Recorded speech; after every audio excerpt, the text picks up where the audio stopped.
अस्सलाम वालेकुम my YouTube family, welcome back to my channel cooking with Sahiba. लेकिन आज मैं आपके साथ कोई कुकिंग की रेसिपी शेयर नहीं कर रही हूँ, बल्कि मैं आज आपके साथ एक फेशियल होममेड फेशियल की ट्रिक शेयर कर रही हूँ।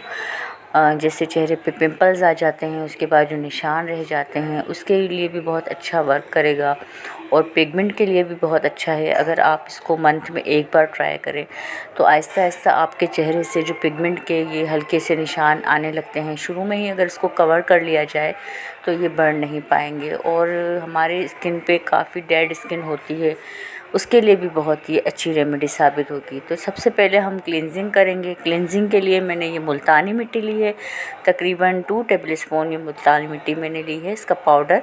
और अब मैं इसके अंदर ये रोज़ वाटर ऐड कर रही हूँ, तकरीबन 2 से ढाई चम्मच मैंने इसमें ऐड किए होंगे। इसके बाद इसको फेस पे बहुत अच्छी तरीके से अप्लाई कर लेना है और ड्राई होने के बाद इसको हमने वॉश कर लेना है। और सेकंड हमारे जो स्टेप है वो है स्क्रब। तो चलिए हम एक अच्छा सा स्क्रब तैयार कर लेते हैं, जिसके लगाने से आपकी स्किन पे जो ग्लो आएगा ना, वो तो आप देख के हैरान ही रह जाएंगे, जैसे लगेगा कोई जादू हो गया है आपकी स्किन पे। तो इसको बनाने के लिए मैंने 2 टेबलस्पून दही लिया है, ज़्यादा पानी वाला नहीं, ड्राई दही लिया है। और उसके अंदर मैंने ये ऑरेंज पील का जो पाउडर होता है वो ऐड किया और उसको बहुत अच्छी तरीके से मिक्स करना है और फिर इसको अपने चेहरे पे अप्लाई कर देना है। और इसको अप्लाई करने के बाद तकरीबन 20 मिनट के लिए आप इसको रहने दीजिएगा। उसके बाद मसाज करने के बाद इसको वॉश कर लीजिएगा। अब तीसरा जो स्टेप है वो है स्किन पॉलिश का। इसके लिए हमने ये बेसन लिया है। बेसन का आटा हमारे स्किन के लिए बहुत ज़्यादा अच्छा होता है।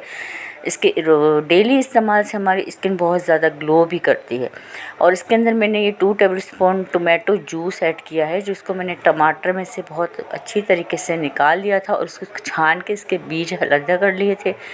उसके बाद ये जो पानी निकला था वो उसके अंदर मैंने ऐड किया और उसको अच्छी तरह से मिक्स करके अपने चेहरे पे लगा दिया। और थोड़ी देर के बाद हम इसको रोज़ वाटर से स्प्रे करने के बाद अच्छे से अपने स्किन को वॉश कर लेंगे।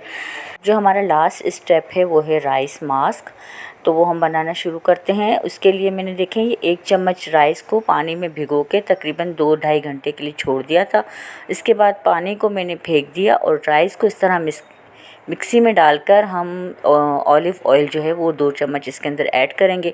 अगर आपके पास ऑलिव ऑयल नहीं है तो आप इसकी जगह पे कोकोनट ऑयल या आलमंड ऑयल भी यूज़ कर सकते हैं। वैसे अच्छा रिज़ल्ट, अगर ग्लास स्किन जैसा रिज़ल्ट चाहिए तो इसके लिए आप ऑलिव ऑयल यूज़ करें तो ज़्यादा बेहतर रहेगा। इसको मैंने इस तरह अच्छी तरह पीस लिया और इसको इस तरह एक जार में हम एयर टाइट करके रख सकते हैं और हम इसको एक दिन छोड़ के एक दिन भी अपने चेहरे पे अप्लाई कर सकते हैं। बहुत अमेजिंग रिज़ल्ट आएगा इसका। आपकी स्किन बहुत ज़्यादा ग्लो करेगी और गर्मियों की वजह से जो स्किन डल हो जाती है और टू टोन हो जाती है, इस रेमेडी को आप हफ्ते में एक बार ज़रूर यूज़ कीजिएगा और अपना फ़ीडबैक मुझे ज़रूर दीजिएगा कि आपको हमारी ये टिप कैसी लगी। तो अगले वीडियो में दोबारा इंशाल्लाह मिलते हैं कि अच्छी सी रेमेडी के साथ। तो अगर आपने चैनल को सब्सक्राइब नहीं किया है तो प्लीज़ चैनल को सब्सक्राइब कीजिए, वीडियो को लाइक कीजिए और एक अच्छा सा कमेंट करके ज़रूर जाइएगा। ओके, तो इंशाल्लाह अगली वीडियो में मिलते हैं। अल्लाह हाफ़िज़।